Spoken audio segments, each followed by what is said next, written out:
Hey, Mom. I wanted to express gratitude for the wedding gifts. I really appreciate all the appliances you got me. It's great that I can always count on you for the big things. Oh, absolutely, sweetheart.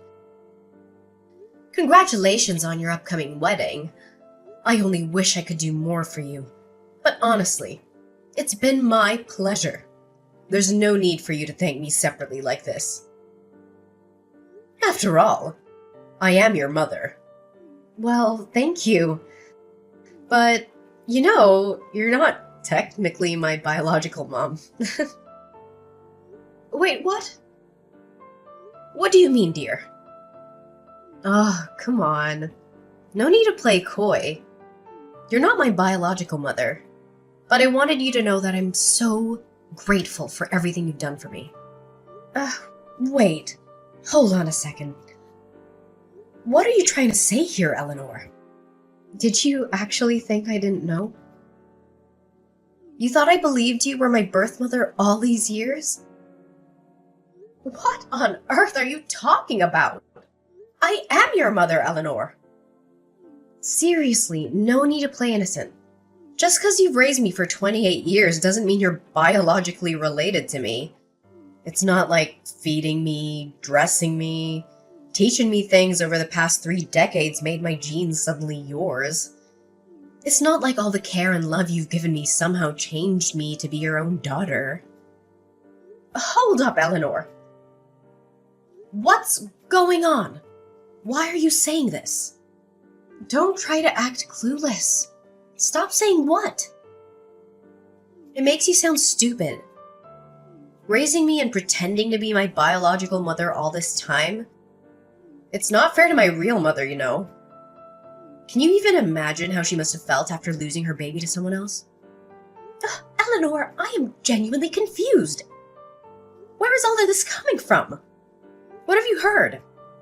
I can't believe you're spewing out these awful, hurtful things at me. Are you even thinking about what you're saying?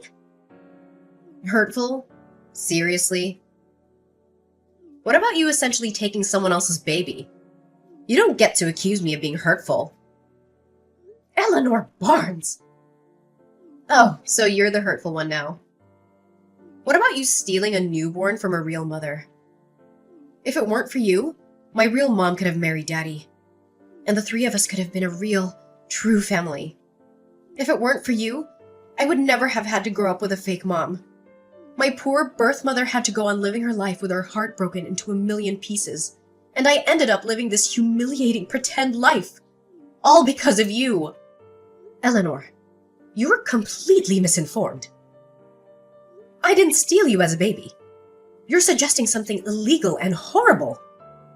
Your birth mother actually handed you over to me, willingly. She said she wasn't going to raise a child as a single mother. She made a deal that she would disappear from your life as long as I raised you. Then, your poor birth mother even demanded money in exchange for you, like I asked to take you away from her. I offered, of course, but who does that? It was like she was selling you to me. Giving her some money was the least you could do after that. She gave you her baby, for God's sake. Have you been sore about the donation all these years? Have you been keeping a score or something? That's really trashy. And you wouldn't even have taken me so eagerly if you weren't barren yourself, would you? So don't give me any of that, oh, I raised you with my heart crap, because you didn't do it for me. You did it for yourself. And you did it to satisfy your own selfish greed of being a mom and a wife. To fulfill your ideal of a perfect family.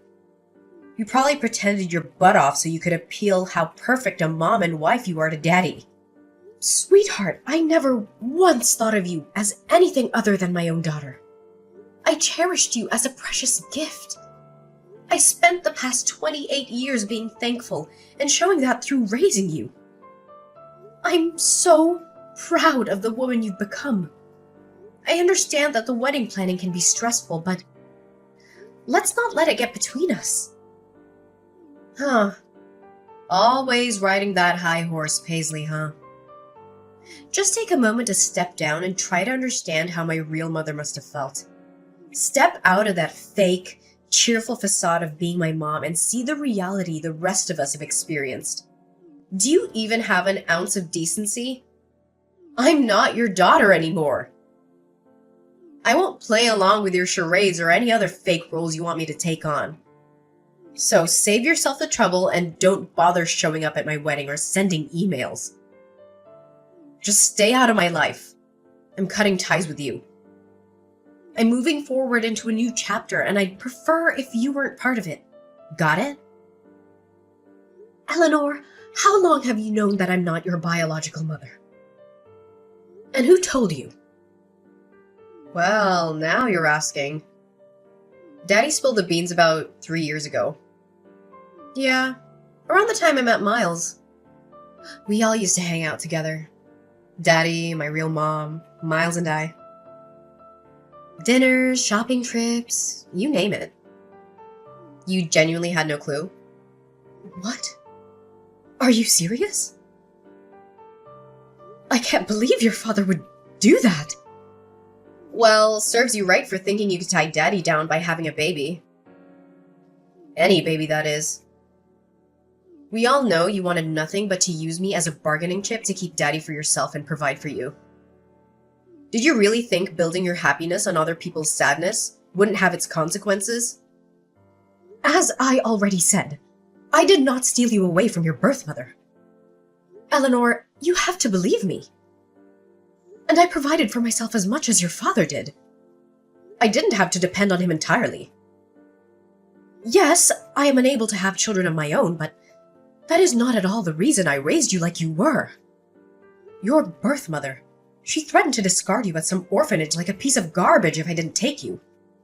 Her word, not mine. And to my eternal shame, I did think about letting her do what she said. Because after all, she was your father's mistress and you were their illegitimate child. But sweetheart, I took you in because I loved you from the moment I laid eyes on you, and your tiny little fingers wrapped around my thumb. I didn't think twice about what it meant to mother your husband's child he had with a mistress, because I fell in love with you so deeply and so utterly. How you came into this world did not matter anymore. Just that you did come into my world. Can't you understand that, baby? Ugh, please spare me the tear-jerking drama. This isn't Hollywood. Save your sappy stories and just leave me alone. I've already confirmed my birth mother's attendance at my wedding. As my real mom, of course. And Daddy should be sending over divorce papers soon.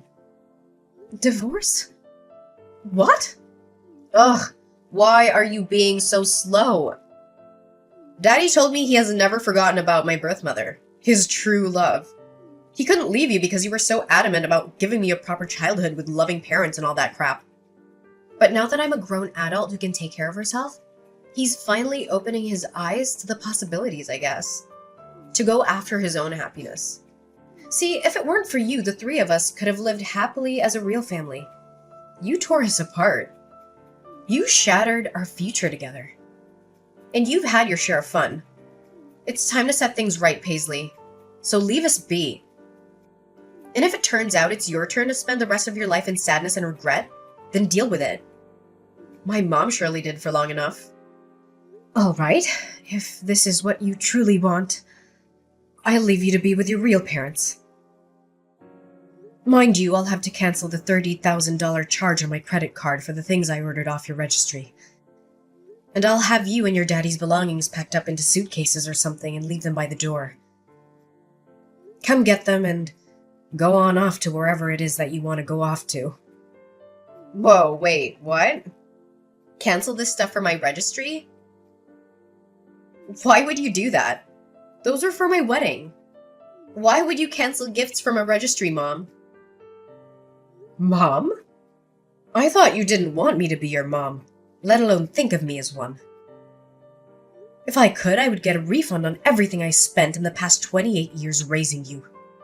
But since I can't do that, I'm only canceling the gifts that I mistakenly purchased for a wedding I'm apparently not even invited to anymore. Oh, your honeymoon was reserved with my credit card too, wasn't it? And your wedding venue. What about the catering service? Flowers? Photographer? I believe there was a videographer too in there somewhere. I wonder what the last-minute cancellation fees for those places will amount to. Surely not a drop in the bucket compared to what I've gladly spent on you your whole life. Oh my god, that's so petty. You can't take back gifts. Who does that? You got me those things because you wanted to, didn't you? There are no take-backs. How do you call yourself a mother? It's your only daughter's wedding. Oh, I thought I couldn't call myself a mother. Isn't that what you were telling me? You can run along to your precious birth mother and ask for help. Why don't you? Surely she can help with the venue and the food and the photography and the honeymoon. Since she loves you so much and has never had the chance to show it, surely she'll jump at the chance. Wow. So there it is. You did think of me as a stepchild, didn't you? Your words say you love me like your own, but your actions speak volumes about how you really felt all these years. You kept a tally of the money you spent on me. Seriously? Would you have done that if I were your real biological daughter? You know what? Fine. My mom can cover the venue and honeymoon. Miles probably has some money saved up too. We don't need your help. All we need from you now is to sign those divorce papers. You got it. The sooner, the better. And in a way, I'm uncertain if I ever truly forgave her. But in that moment, all that mattered was before me. I gazed upon what could have been perceived as a lump of flesh, and then she opened her eyes, meeting mine. I gently touched her hand, and she curled her tiny, delicate fingers around my thumb. She was mine. In that moment, I believed in the intricate mysteries of God's design. This perfect child had been delivered to me as if by divine intervention. She was a gift, and in turn, I was designed to be her mother. The saying, blood is thicker than water, held some truth. But what truly resonated was that love could defy all odds. Eleanor brought a joy I had never dared to dream of before. The first time she called me Mama, the moment she took her initial steps. Her genuine delight in the meals I prepared. Those instances were all emblematic of a kind of love that transcended boundaries. Her small hand in mine as we walked together, the handmade artwork she gifted me on Mother's Day. She had been gradually filling the void within my heart, until it was overflowing with a love I never thought possible. I could have never foreseen that one day she would utter those hurtful, devastating words she hurled at me today. My husband's confession to his ongoing affair with Shelley's birth mother shattered the foundation of our 33-year marriage. Our life together unraveled in the blink of an eye as we walked out of the courtroom with our marriage officially dissolved. Once back home, I hastily gathered their belongings, tossing them into any available box, and left them outside my door. The sight of my now half-empty home was a stark reminder of the abrupt changes that had befallen me. As I tried to process the shock of it all, a text message notification illuminated my phone screen. Hey, where are you? My keys aren't working, and neither is my garage opener. Did you already replace them? That was quick, Paisley. Good on you. I brought a KFC bucket and some beers, your favorite. I thought you and I were overdue for a chicken and beer date night. Open up, Paisley. Jacob? What are you doing here? Shouldn't you be with your daughter and true love by now? You know, the woman who makes your heart ache by just thinking about her. The woman whom you had a child with. The woman with whom a few days ago you gave everything else up to be with again. Did you forget? What are you doing here with chicken and beer at this ungodly hour anyway? I'm done with her. I left her. We're over. I finally realized there is no woman like you. Paisley, you're the kindest, the most patient person I know. I was immature and naive to let you go. I hurt you, I know. I'm so sorry. And I never showed you how much I appreciate you. For all you've done for this family, you've forgiven me once before. Can't you do it again? I'll change. I promise. I'm a victim here too, by the way. That witch was so full of it. She didn't want me. She never wanted me. She was just using me this whole time so she could tag along when I take Eleanor out to eat or go shopping so that she herself could get what she wanted. I may have bought her a handbag or two, but that's it, I swear. She's even got a young boyfriend she's seeing. She doesn't want to marry me and settle down. She said so herself. She's the absolute worst. I love you, baby. Come on. She may be the worst, but she's Shelley's biological mother, isn't she? Surely she wants her baby back in her life and wants to build some kind of belated relationship with her. I heard she was attending the wedding, and everything as mother of the bride. The optics aren't bad right now, Jacob. The optics? Yes, but it's not that simple, Paisley. She was only going to attend the wedding so she could sift through the wedding gifts and see what she could claim for herself. You know, she demanded to be paid to come to her daughter's wedding. I had to wire her $10,000 2 weeks ago. She made me cut all ties with you, abandoning everything I owned with you, like my house and my clothes. Then she left me high and dry. Eleanor and I went to see her after the wedding with all our suitcases. And she shut the door in our faces. We didn't even get to see inside of her house, Paisley. Can you believe that? What mother does that to her own daughter? Me? I understand. But her daughter? Are you going to sit and take this for our Eleanor? She's heartbroken right now. Oh, say something, Paisley. Eleanor made it abundantly clear that I am not her mother, nor does she consider me her mother. In one single conversation, she took away all my hard work and dedication as her mother and basically erased me from her world. I realize now that trying to hold on to her was like holding onto a fistful of sand. No matter how tight or hard I try to keep all the sand in my hand, it'll find its way out between my fingers. But you were happy being her mom, weren't you? You loved her with all of your heart. You still love her. I know you do. Even if Eleanor in her youth erases 28 years of her life with you, surely you can't. I did have some great times with Eleanor, I sure did. She was my everything. But the accusations she hurled at me, they were cruel, Jacob. That side of her didn't come from my nurturing. It's her nature. It's the nature of your mistress. I can't get past that. At least not just yet, Jacob. Maybe a real biological mother could have easily forgiven her daughter for something like this. So I guess I'm no better than what Eleanor thought of me. Because in the end, I'm not her real mother. Mom, it's me, Eleanor. I'm so sorry. Mommy, can you please forgive me? I don't know what got into me. If you let us back in, I will never think or talk about my real mom ever again. I'll be the best daughter to you. The kind of daughter you deserve to have. I promise. Please, Mom. We have nowhere else to go, Mom. Daddy and I will come inside and beg us if you want to. Please let us in and you can help me with my wedding plans again. Remember how fun that was? Let's go to the mall together. Just you and me. Like old times. We can stop at the food court and get some cheese fries like we used to. I miss your meatloaf, Mom. I miss your awesome meatloaf with real breadcrumbs. Will you teach me how to make it? I want to pass it down to my kids too.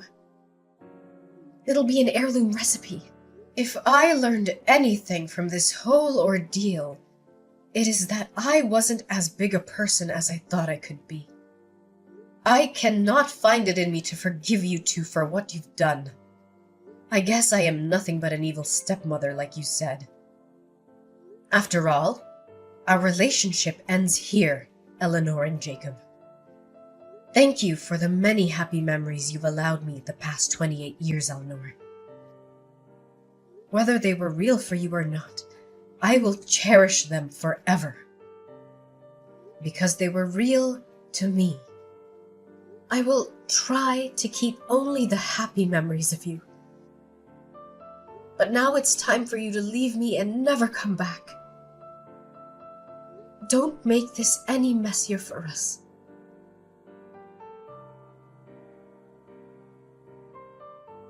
The echoes of their persistent knocking and frantic kicks reverberated through the silence, a desperate symphony of anger and rejection.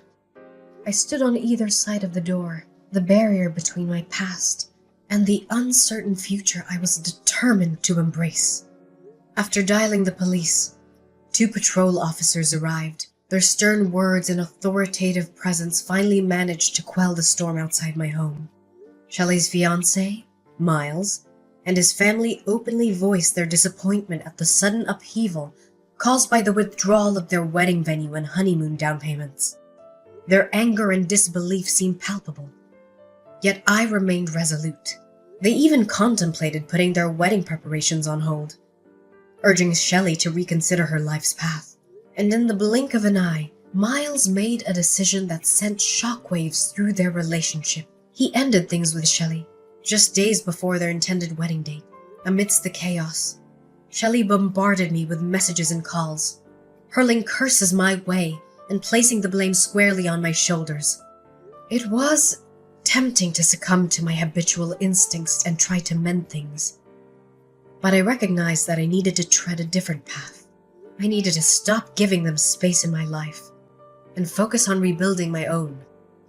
I chose to turn a deaf ear to her accusations and to free myself from the weight of their turmoil. It was a moment of realization. If anything needed fixing, it was my own life, my own happiness. As the days passed, their presence faded like a distant memory, and the quiet solitude that embraced me was a welcome change.